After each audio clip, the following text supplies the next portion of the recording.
Kuyinto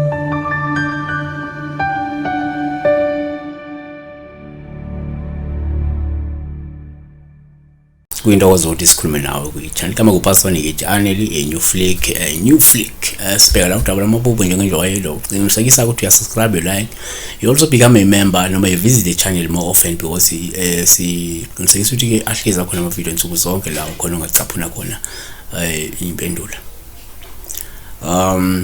Into oqala singayisho la usibheka uphupho lika Zamacele uthi nami pastor ngithembe uyaphila, mina ke ngiphuphe ngibulala gundane elikhulu kanti lishiya amachwane awu2.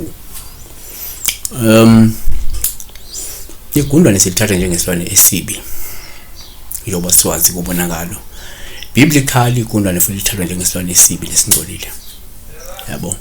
So igundane lingaba uphawu lwabantu, lingaba uphawu lwenkinga, abantu ababi, abantu abangafisela ngaba yigebengu, ngaba amasela, yabona.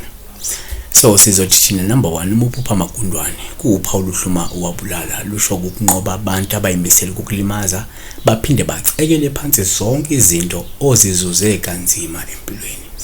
Ngokuka Mateyu 6:20, kepha sibekeleni ingcebe ezulwini lapho kungoni, inundu nokugqwala, nalapho amasela engafohli khona ebe.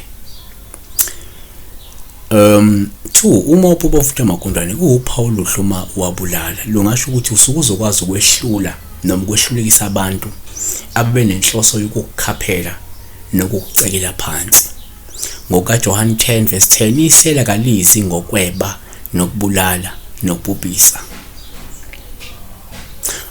Isela kalizi ngokweba nokubulala nokubhubhisa. Mina ngizeke ukuba babe nokuphila, babe nako ukucicima. Number 3, uma ubufuna amagundane sicela nje uPaul uhluma wabulala, lungabe nje lichaza ukuthi uzokwazi ukuqeda amandla ezitha ezingamaxoki nezifuna mhlawumbe ukukhaphela nokuphazamisa isimo sempilo nenhlala kahle yakho. Leviticus 11:9 ithi verse 29, lezi zingcolile kini kuzo izilwanyana ezinobuzelayo emhlabeni, uchakide nempuku noqhamu nezinhlobo zazo. So impuku ke igundwane noma amagundwane igama elisebenzayo uma ubiza igundwane noma impuku, so lingcolile. So kungenzeka ke la lento ichaza labantu abanokungcola, abantu abanelize ezimbi. Number 4, futhi umpupha amagundane kuwuphawu luhluma wabulala, lungabuye luchaze mhlawumbe ke ngokwesintu ukuthi isidalwa sakho sikunqobela imimoya nezigadla ezimbi ebezihlose ngazo noma bekuhloswe ngazo ukuthi ucekeleke phansi empilweni noma isimo senhlaka kahle okanye inqubekela phambili. Kungenzeka ke kube wena olubulala igundwane noma libulawe omunye umuntu egundwane.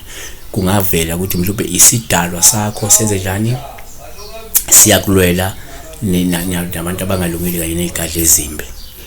2, la khona uphupha mhlawumbe ubulala igundwane ukwazi ukubulala uphawu futhi olungavela kumuntu onemithi ayisebenzisayo ukuzelapha noma yokuqinisa ikhaya noma yokwenzani noma izichele ezithi lokho uyisebenzisa. Lingaphinde livele phela ukukhomba ukuthi lezi izichelo oyisemisayo, le mithi oyisemisayo njengamanje iyasebenza ukuqeda imimoya engaphakathi kwekhaya, yabona. So kungadependa ukuthi mhlawumbe uliphupha lephupho nje kunezimizamo oyenzayo njengamanje abalaphi bendabuko balethe ekhaya bezolungisa noma imkhuleko yakho. Azifale ngokuthi futhi kuwuphawu ke umkhona lolukuma uwabulala kodwa ke kusala amancane, ngoba lokho kusho ukuthi kumele uqaphele izinkinga ozitshela ukuthi uzinqobile futhi ziphelile zizophinde zikuhluphe ngokuhamba kwesikhathi, yabona.